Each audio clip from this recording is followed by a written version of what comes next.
Baragani. Ujima. This says greetings, Brother Jenkins, but greetings to you. On the table you will notice a sheaflet of papers with a staple in it. If you would like to have your own after we get finished with this brief opening, we will bring you one for yourself. This is the instrument we will use for this evening. We thank you for coming, and I'll introduce myself. And my name is Omope Carter Daboiku. Some of you know me as the storyteller at the Dayton's African American Cultural Festival. Others of you know me as titled Olori Ogun. I'm a member of the Dayton Africana Elders Council. And I'm also here tonight representing the Association for the Study of African American Life and History, fondly known as ASALH. Are there ASALH members here this evening? Will you please stand? If there are Dayton Africana Elder Council members who are other than ASALH members, will you also stand? Thank you all for coming out tonight. We appreciate your support. I'm going to pass the mic over here to my companion for the evening, and then we'll have the libation. I'm Larry Jenkins, and I represent a number of institutions. Tonight I'm representing the Dayton Black Presbyterian Caucus. We're kind of becoming new to the area. You'll see a little bit more of us in 2018. I also represent the National Society of Black Engineering Professionals in the area, who are trying to do some strong activities in the STEM area, in particular working with the young ones in junior Lego from ages 6 to 9. So that's who I am.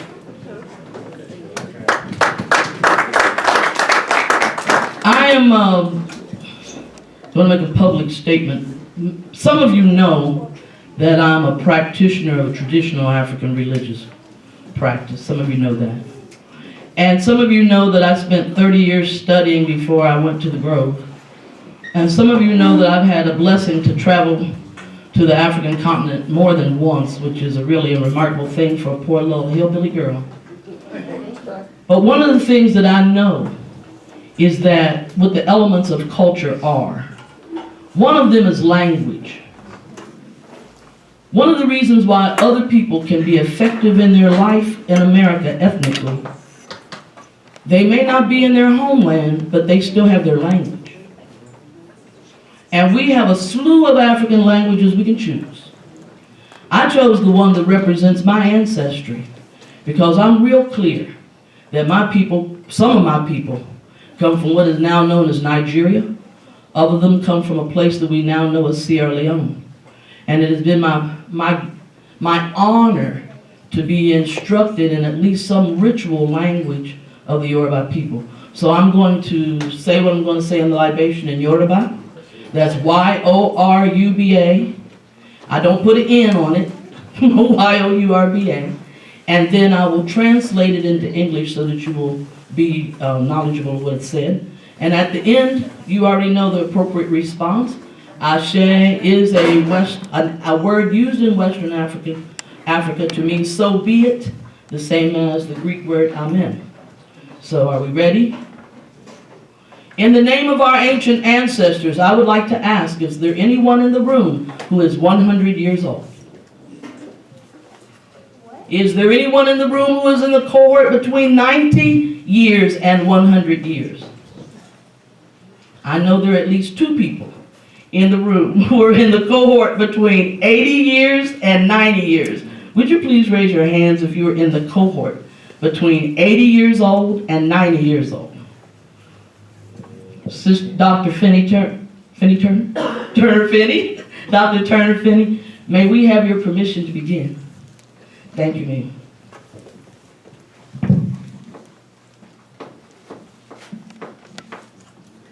I was told by the people who taught me how to do this that we use water because our planet is the water planet.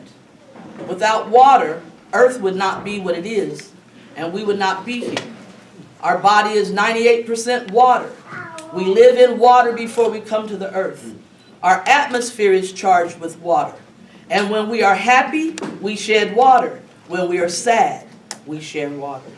So in the name of the earth that sustains us and our ancestors who have shown us the way, we pour this water to the earth. This floor represents the earth. The altar represents the presence of our ancestors. Mojuba Lorun, I give acknowledgments to the owner of heaven. Mojuba Lofin, I give acknowledgement to the one who knows everything. Mojuba Olodumare, I give acknowledgments to the one who can spread from edge to edge. Mare is the rainbow, to spread from edge to edge. Adupe Egungun Mio, I give acknowledgments to my own ancestors. Adupe Egungun Re, I acknowledge your ancestors. Without our ancestors, we would not be here. Our elders teach us that the reason why we are here is because on the continent, we did not learn how to work collectively and how to be collectively responsible for our fate. Eventually, we chose to sell each other for European manufactured goods, the new drug called rum, that one called sugar, and technology called armaments. Things change and things yet remain the same.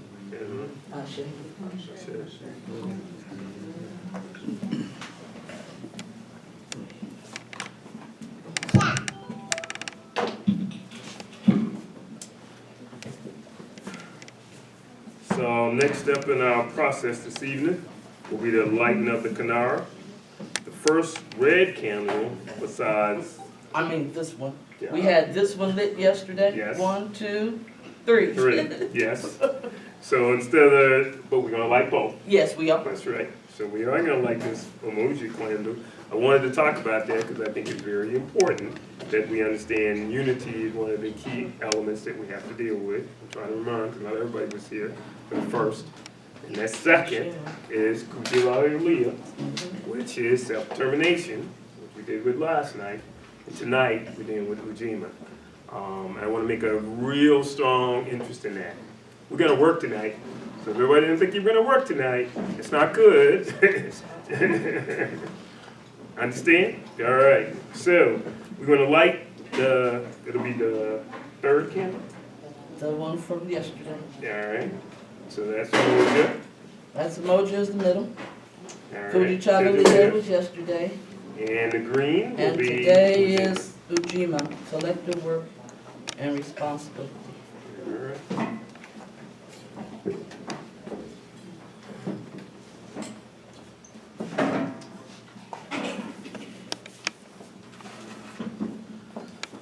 Next up.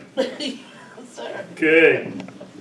So we'll bring forth a short homily on the nature of collective work and responsibility. The collective work and responsibility we're talking about is us all working together to deal with the nature of our brother and sister's problem in the community. So when we talk about this whole issue of collective work and responsibility, I'm going to express myself a little strongly in terms of bringing today's issue to the table in terms of what collective work and responsibility I think we have, okay? And so in doing so, as a new elder, I would like to say one of the most important things for our collective work is our first fruits, which is our children and taking care of our children. I'm saying that because what recently happened when we had an election, not many people turned out. So our collective work as a community, whether we like it or not, is to respond to that condition. That condition means we must do collective work to ensure our future, our first fruits, are being worked to be intelligent and to try to move forward. Are we good so far? Now, the key word that I want everybody to use technology, if you mind, and our sister already talked about language being important. Look up the word responsibility. Everybody got the magic phone, the magic tool that Western society provided you. I'm an engineer. And I'll just say very point blank, no matter how much calculus, no matter how much high order math you take, if you do not have an understanding of the language, you will not be successful. So what does that word responsibility mean? And are you passing it to what is our collective work, our first fruits? Later in today's program, when we get to work, it's very important that we understand when we walk out of the door tonight, what is our collective work and are we performing it? I will let the assembly and what our Creator blessed us to have all of us here tonight, we have to have our collective work, which will be our mission, but what is our responsibility? I'll let our great Creator touch all of us tonight to understand that, but I do want you right now to look up responsibility. I'm serious about that. So everybody got their little power tool over there? Come on. You got it. I know you got it. Pull it out. This is the interactive part. Yes. We're going to do work. We're going to work tonight. We're going to work. Ready? Yes. Responsibility, a noun. The state or fact of having a duty to deal with something or of having control over someone. Ooh. Real interesting. All right. Did you hear that definition? Did you hear that definition? Okay. Anybody else got one? Anybody else? The state or fact of being accountable or to blame for something. The state of being, what again? Accountable or to blame for something.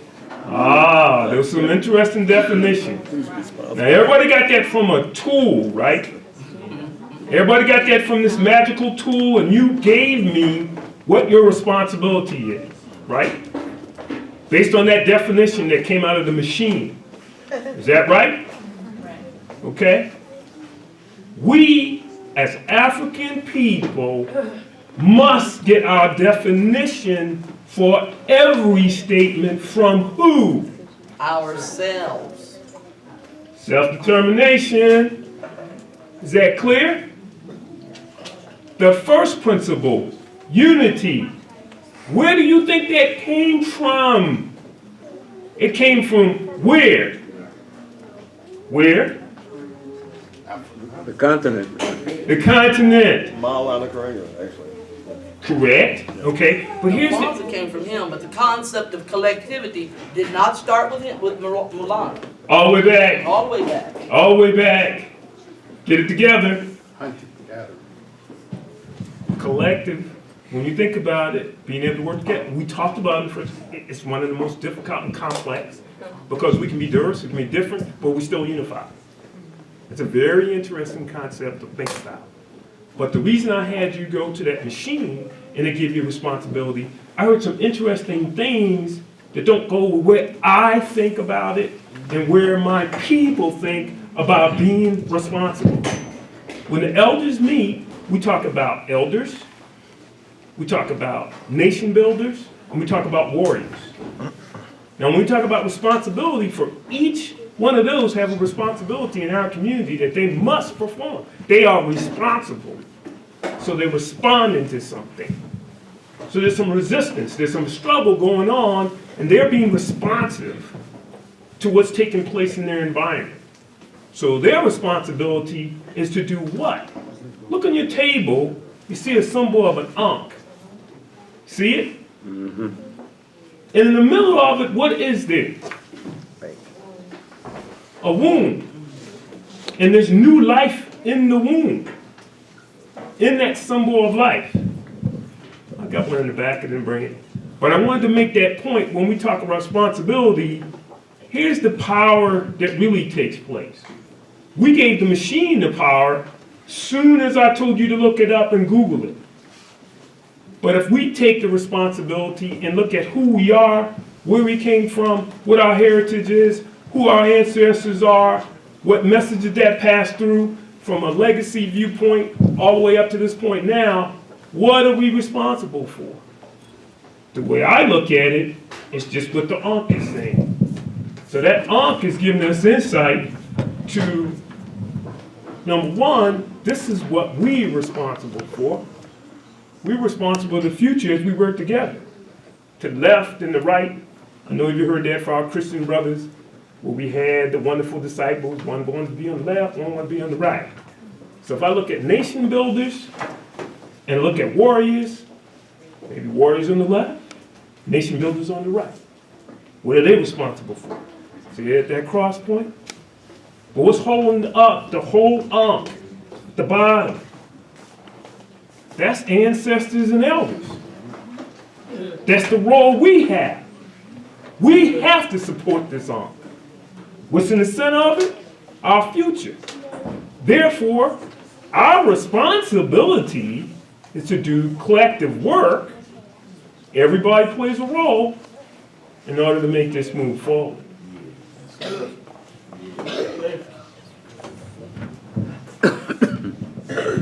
Language is an aspect of culture, and the symbols within a culture reinforce the philosophy of that culture. And so I would like for us to spend some time, and we said a minute. We'll get to see how long a minute feels. Take a great big deep breath, exhale that out and get clean. Take another one and set your intention that you're going to look at that Ankh. And you're going to not think, you're just going to look at it. And you're going to allow your subconscious mind to absorb it, swallow it, taste it, see the texture of it, and see if you can hold it in your imagination, even with your eyes shut.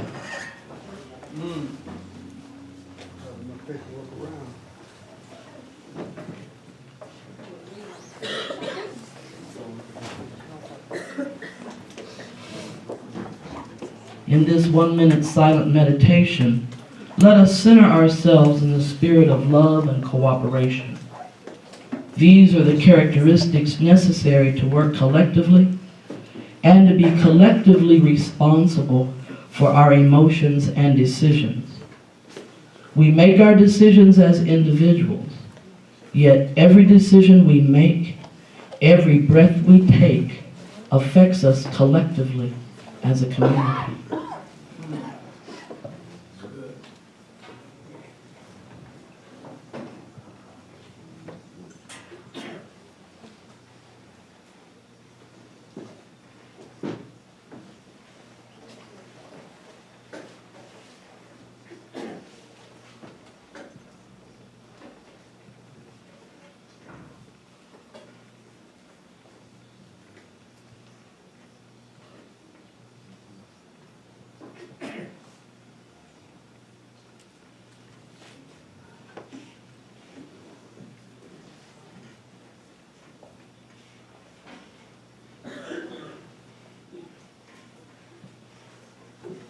The machine is a tool, but where our ancestors rest inside of us in our subconscious mind is the soil where ideas take root.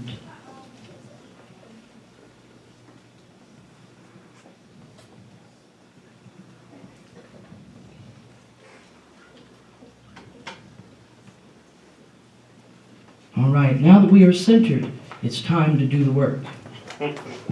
Yesterday, you see, you have this on your table, and if you need some more of them, would one of you young ladies come here for a moment, please? Or two of you? I see you often, but I don't remember your names, and that's okay because you responded appropriately. Give thanks and praise. Walk around and see if anybody would like to have a copy of their own. Could you do that for us, please? Thank you. Last night, we spent a lot of time in conversation and telling each other what kind of community do we want to live in. And we had a list of things on the wall, and I tried my best to capture those things, and I was able to separate them into The things that we desire. These are things that are not actualized. The big question, the big request. We want it to be clean. We want it to be green. We want access to healthy food. We want it to be friendly, culturally conscious. We want self-care for black men. We want our community to be educated, unified, prosperous, healthy, visionary, safe. We want to experience Kwanzaa year-round, and we want it to be melanin activated. That's what we said we wanted. That's what we desire. These next list is going to be called dreams. These are the things that can actually be actualized. They can be brought into material existence. Home ownership and entrepreneurial efforts. More plant life, more community gardens, more oxygen. We need to follow through. We need funding. We need strategic planning. We need shared vision, more teachers, better communication. We need more youth advocates. We need to talk less and listen more. We need community, cross-community unified voices. We need black male fellowship, mental health advocacy. We need black male teachers. We want to live where people greet each other. We need citizen patrols. And we should be celebrating African-centered celebrations and African symbology and art to help reinforce who we are. So how do we get the community we want? How do we get that? We create it from within. Whose responsibility is it to make our dreams come true? That's absolutely right. Traditional African philosophy says that as children of the divine, we are stewards of creation, and we have the power of the word.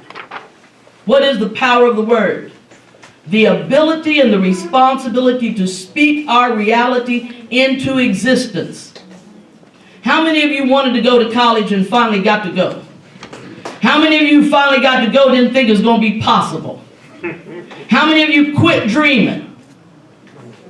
Because through your dreams you made it possible. And if you quit dreaming, roll over into bed and start dreaming all over again. You're still breathing, you still got work, you still got potential, you still got possibilities. In our traditional councils, each age group had a community responsibility and met regularly amongst themselves to evaluate whether they were meeting their responsibilities and if there was a need for change to deal with new circumstances. Then annually, usually declared some festival, representatives from all councils met together and shared their revelations and adjusted community structures as needed to meet new challenges. We are the children of that legacy. We have the power to create, and we know that we must change to effectively meet the challenges of this era. No one other than ourselves can make our dreams realize themselves on this material plane. Yesterday, we divided ourselves into multi-generational councils and declared what change we wanted to see in our community. Today, in the spirit of Ujima, we're going to explore how each of us can be bound collectively and be the change we want to see. So dig down in your purse, in your pocket, get out a pencil or pen. Everybody's going to need something because we can't remember everything. We don't have that ability. We're going to retrain ourselves to remember 2,056 verses of something. But today we don't have that. And if we continue to give the power of our mind to the machine, I'm guilty. I don't remember hardly one phone number anymore. My own and my father's. Everybody else's is stored in the machine. I've given my life over to the tech. I need to get that back.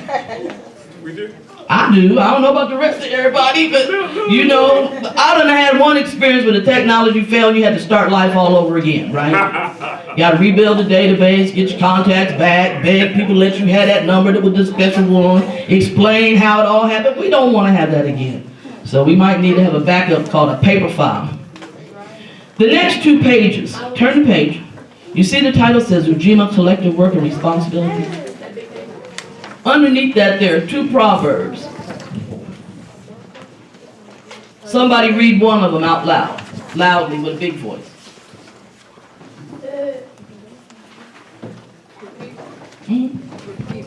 Someone read one of these italicized statements, because there's two, one at the top, one at the bottom.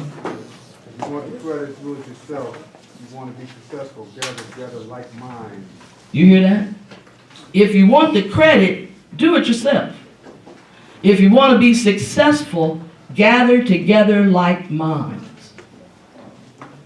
More hands makes for an easier load. More hands make for an easier load.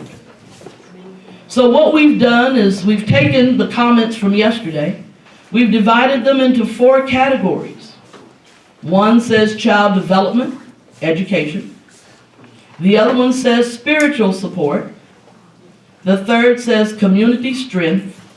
And the last one says health and well-being.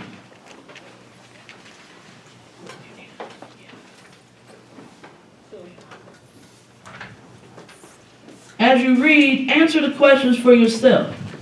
Discuss with the person to your left and to your right what you identify that you could do yourself to help create the change you want to see. So if you look at those, if you need a copy, we try to get one to you. Share with your neighbor.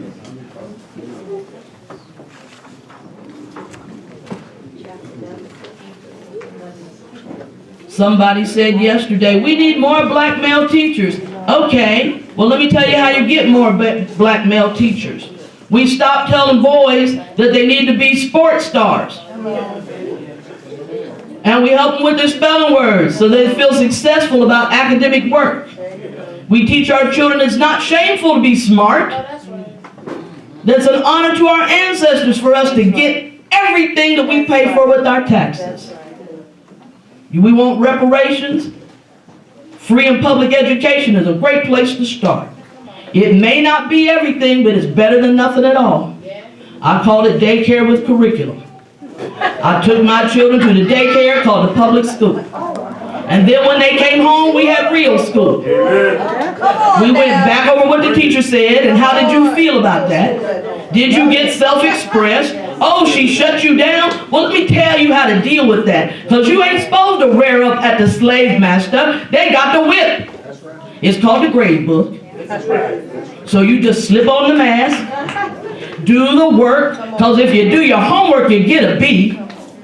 If you do your homework and use your memory, you'll be an A+ student. It ain't that hard. It's just called shift.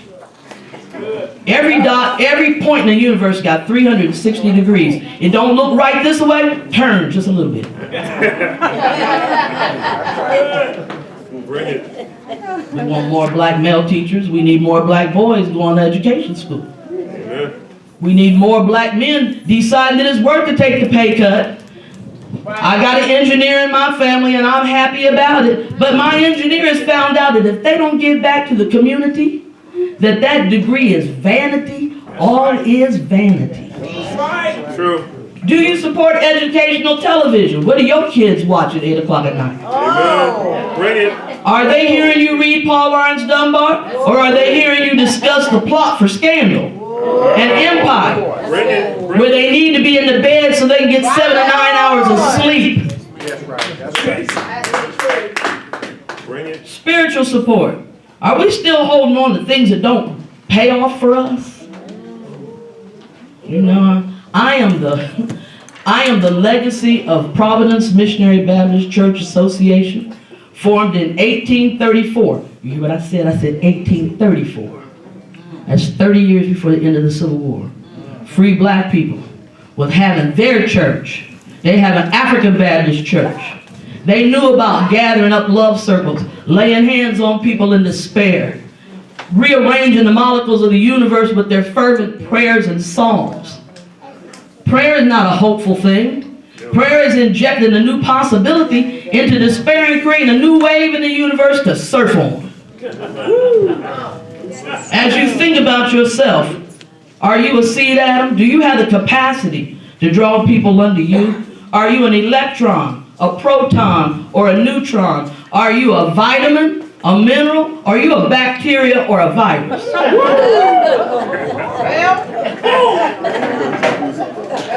Are Are you registered to vote? Yes. Do you vote in every election, Yes. regardless of if it's local officials, levied, state, or national candidates are up? Yes.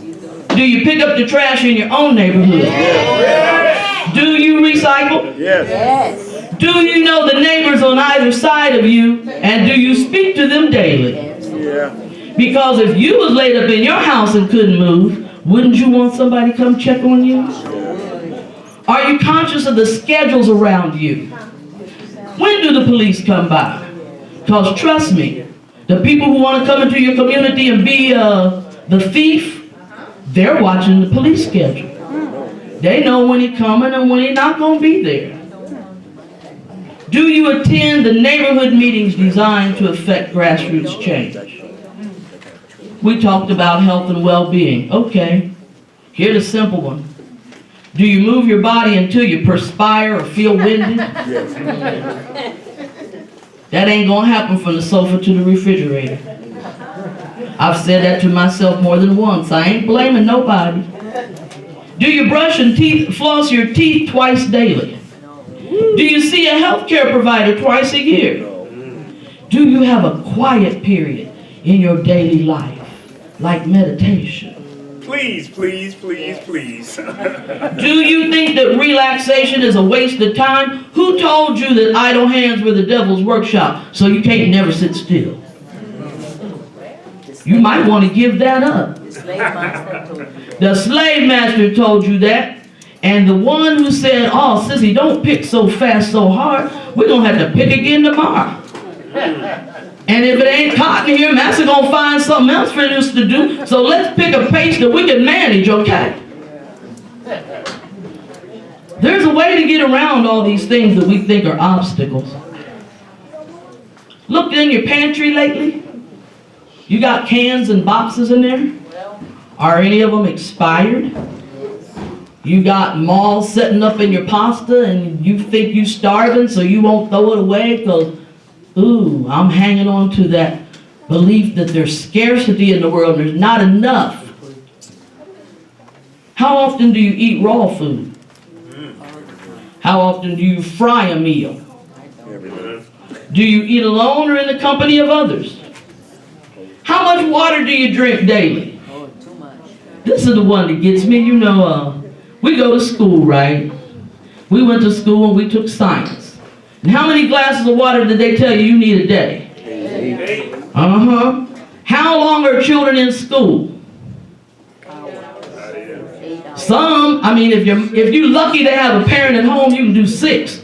But if you don't and you got to go at 7 and get picked up at 6, and you raised your hand and said, teacher, can I go get a drink of water? And she said, we went when we came from the playground. And all day long you done have 4 sips of water, don't equal 8 ounces. But the teacher got a Coca-Cola can on her desk. Thermos in her bag in the drawer. And so when we design our schools, we need water fountains in every classroom and a bathroom in every classroom. Because when the baby need to go, the baby need to go. And they shouldn't be punished. They have to put down their clip because they responded to their bodily needs. That's torture. Here's another one. Do you cook or do you assemble your meal?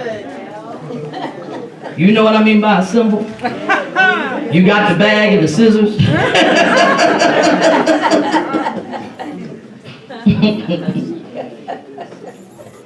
I wrote this one for a special friend of mine. And that special friend of mine will know who that special friend is because I have a question for my special friend and for others. How often do you drive through for a meal?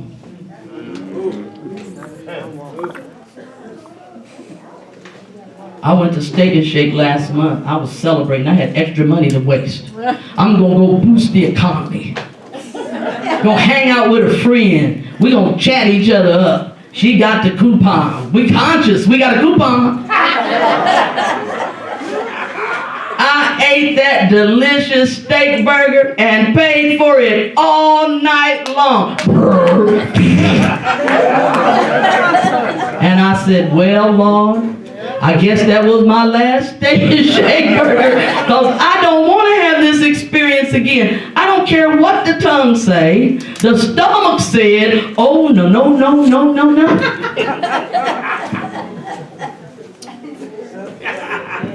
Pick 3. Look at that. Write it down if you can't remember it. But pick 3 of the things that we have helped you, because these are your words and your statements. Pick 3 things that you think you can sustain for a year.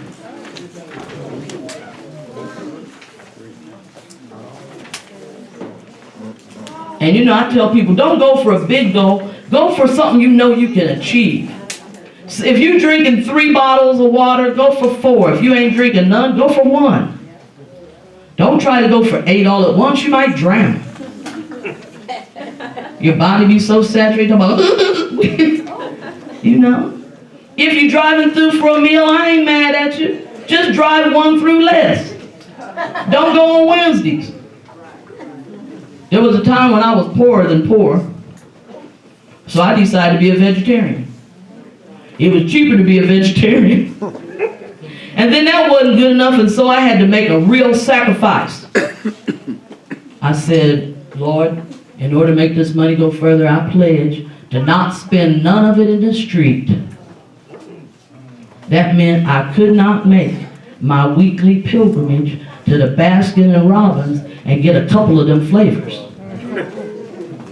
I couldn't slide through the student union and pick up that small fry. And by pledging not to spend money in the street, I felt like a rich person. And I started shopping at the market, like I knew I was supposed to. And eating real food, which includes popcorn in some family lineages. No, seriously, when you're in college, you ain't got enough money, a tall glass of water and a bucket of popcorn, it gets you through. You know, corn is one of the native plants from here on this continent. People have survived on water and corn for generations. Some of us grind it in bread and sprinkle it over top of beans, but you know, we have to make conscious decisions. So did you choose your 3? Seriously, did you choose your 3? And the people said, Ashe. Oshe is a something else, I'll tell you what that means. But it's not Ashe, it's the opposite. So now here's the work. And I know we can do this. We're going to spend the next 15 minutes on a walkabout. You know, the Aboriginal people, the indigenous people of Australia, they encourage their young people, particularly their young men, in their traditional ways.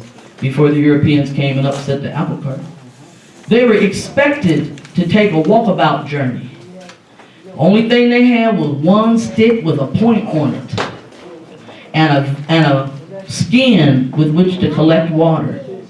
And that task was a rite of passage because they had to survive on their own and come back and share the revelations that they'd had during their journey. So we're going to stand up and stretch. Stand up, everybody. Stretch. If you can't stand, I understand. And I want us to walk about and share the results of what you have and find 3 people with whom you will make the 4th who have at least one thing in common, and you get to pick what that is. You also get to pick the strategy that you're going to use to find other like-minded people so that you might form an atom with a seed, an electron, a proton, and a neutron.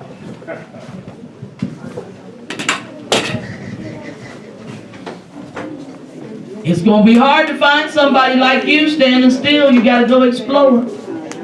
We will gather again at 20 minutes after 7. Everybody look at the clock. 20 minutes after 7.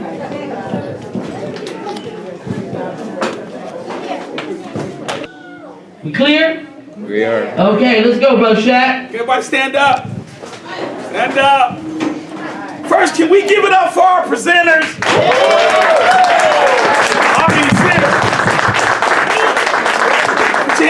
Put your hand up, and just remember, The principles of Kwanzaa, let me give them to you. Moja, Kuti, Chakalia, Ujima, Ujama, Nia, Kaumba, and Amani. Unity, self-determination, collective work responsibility, cooperative economics, purpose, creativity, and faith. So we're doing 7. Are you with me? With Here ya! we go, Harambe, ready, go! Harambe! Harambe! Harambe! Harambe! Harambe! Harambe! Here we go! Harambe! Boom! In the name of collective work and responsibility, please help clean up the space.